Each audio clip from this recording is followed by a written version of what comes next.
Belarus for the first time since the Russian invasion last Thursday. The talks come as fighting still rages around key Ukrainian cities. Well, those are the first pictures you're seeing as a Ukrainian group arriving early today near the Belarus border. Ukraine's parliament says it will push for immediate ceasefire and the withdrawal of troops from Ukraine. Tensions escalate further yesterday when Russian President Vladimir Putin ordered Russia's nuclear forces on high alert. Today's talks come after Ukrainian President Volodymyr Zelensky agreed for a delegation to meet with Russian counterparts on the Belarus border without any preconditions. Also breaking this morning, the Russian ruble tumbled to a record low against the dollar today after Western countries announced harsher sanctions over the weekend amid Russia's invasion of Ukraine.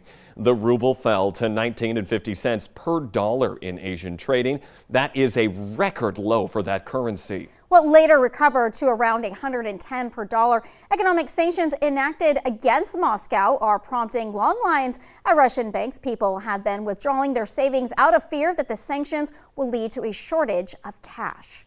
And it's the first in many decades United Nations General Assembly and Security Council will hold emergency meetings today about the Russian invasion of Ukraine. The emergency session allows 193 members to speak ahead of the resolution vote expected in the coming days. The UN reports nearly 400,000 people have fled Ukraine, most of them women and children. And U.S. officials are now urging Americans in Russia to think about leaving that country right now while they still can.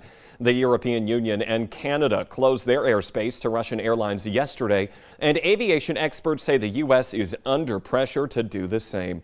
Meanwhile, a blue and yellow show of support in downtown Fargo this morning. City Hall is lit up in the colors of Ukraine for the next few nights. The city posted on Facebook that it stands united with Ukrainians in the FM metro community, as well as those across the globe. We found a similar display a few blocks away along the top of the Newgate apartment complex just east of 4th Street and Main Avenue, where blue and yellow lights are streaming around the building.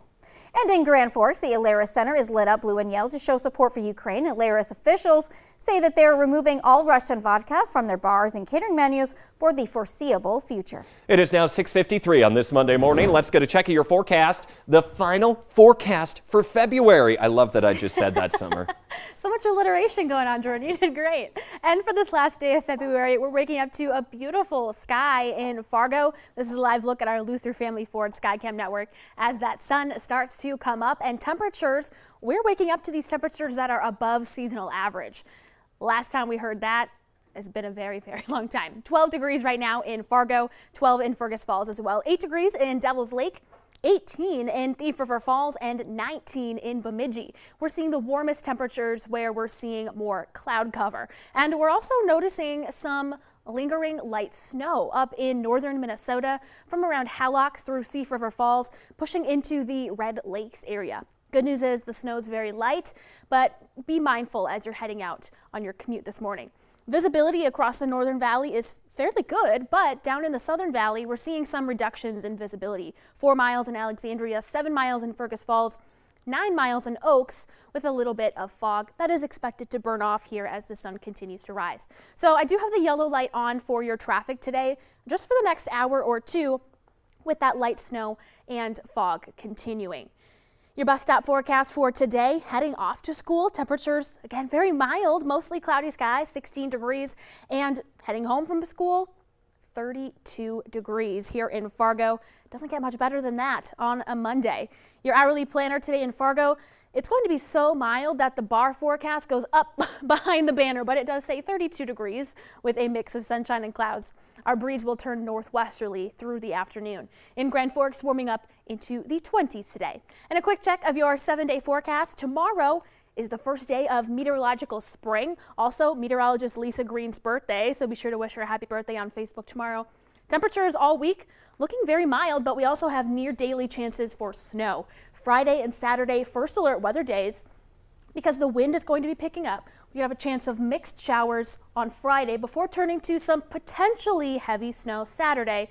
Of course, we'll keep an eye on it for you throughout the next coming days. Looking forward to the warm temps while we have them anyway, Summer. Right. All right, thank you this morning. Now 6:55, we have local breaking news overnight. Fire crews are investigating a major fire at a North Fargo car auction business overnight. They were called out around 1 this morning to the 4400 block of 37th Street North. 23 calls were involved. Fire crews on the scene told us they do not know the cause quite yet.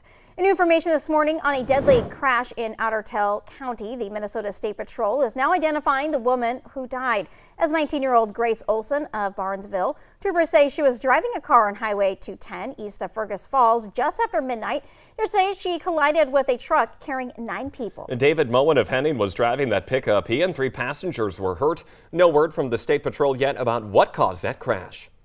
Investigators are looking for the cause of a house explosion and a fire in Le Center, Minnesota that killed a 20-year-old woman. Firefighters were called to a home in that southern Minnesota city around 11:30 Saturday night. They found the place had already collapsed. The victim's body was found in the basement. Police say the house was sitting for owners as they take care of their dogs. Friends are identifying the victim as a student at Angus University in Minneapolis. Officer-involved shooting in the Northern Valley. A man is recovering from a gunshot after being shot by 2 Grand Forks County deputies.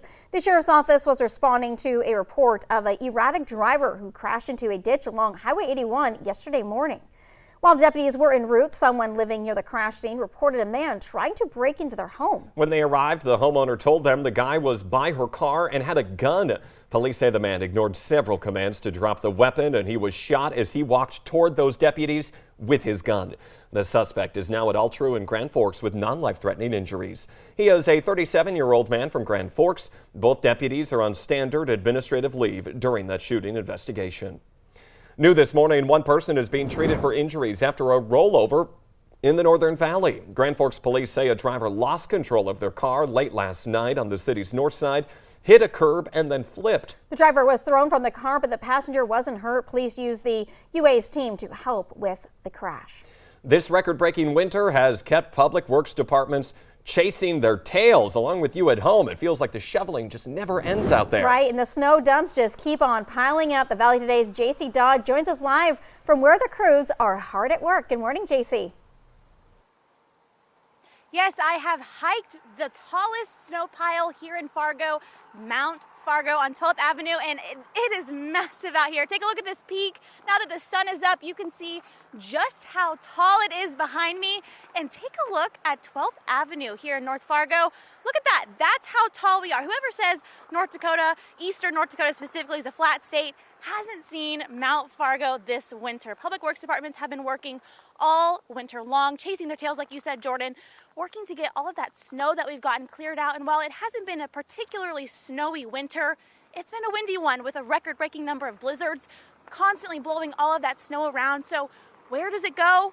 If you're like me, I like to think I wake up and it's gone, but no, it comes here and it has turned into ice. This is just a mountain of ice and snow right here in North Fargo, and it keeps growing. So the last time we checked in, it was around January 24th, and this snow pile measured 53 feet tall. Now, I spoke with Public Works directors yesterday, and they say they haven't measured it in a while. They use a handheld GPS device to measure the elevation, and they haven't done that recently, but with the storms that we had last week, it's for sure to get much bigger over here. So they're out continuously hauling that snow, taking it from the streets to here, and this is just one of their snow pile locations. Now, it could be until August until all of this has gone back flat and melts. Back to you guys. JC, that is just massive. How long did it take you to climb up there? Okay, well, I came all the way up and I forgot my AirPods, so I had to run back down. That's why I'm a little out of breath, but it's a good 5-minute hike to the top. Wow, and you had to do it twice. All right, that's your cardio for the week. JC Dodd reporting live this morning. Thank you. The Today Show and CBS Mornings are just about to start, but the Valley Today rolls on. More live, up-to-the-minute news and weather is coming up for you right now on the Fargo CW. Have a great Monday and a final day of February.